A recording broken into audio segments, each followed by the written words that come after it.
Hi అండి. ఈరోజు road side దొరికేటట్టు onions pakodi అయితే చేస్తున్నాను. ఉల్లిపాయ పకోడీ అండి. ముందుగా ఆనియన్స్, పచ్చిమిర్చి, అల్లం ముక్కలు అయితే మనకు కావాలి.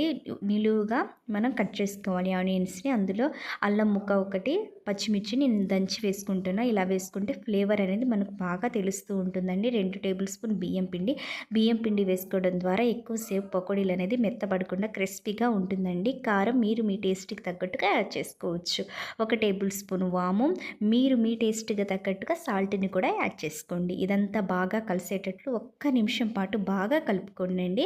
తర్వాత ఎంత కావాలో అంత కొద్ది కొద్దిగా శనగపిండిని కలుపుకుంటూ బాగా గట్టిగా కలుపుకోవాలండి. మనం ఇందులో ఒక్క చుక్క కూడా వాటర్ అనేది వేయం. ఆనియన్స్‌లో వచ్చే వాటరే సరిపోతుంది.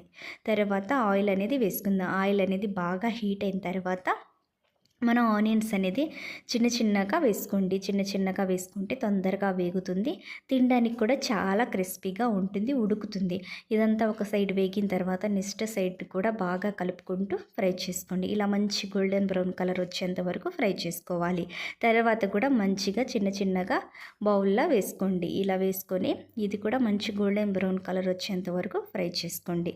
ఈ పకోడీలు అయితే చాలా టేస్ట్ ఉంటుందండి. ఒక్కసారి మీరు ఇలా ట్రై చేయండి. నాకైతే చాలా బాగా నచ్చింది. ఈ వీడియో మీకు నచ్చితే ఒక లైక్ చేయండి, షేర్ చేయండి, సబ్స్క్రైబ్ చేసుకోండి. బాయ్.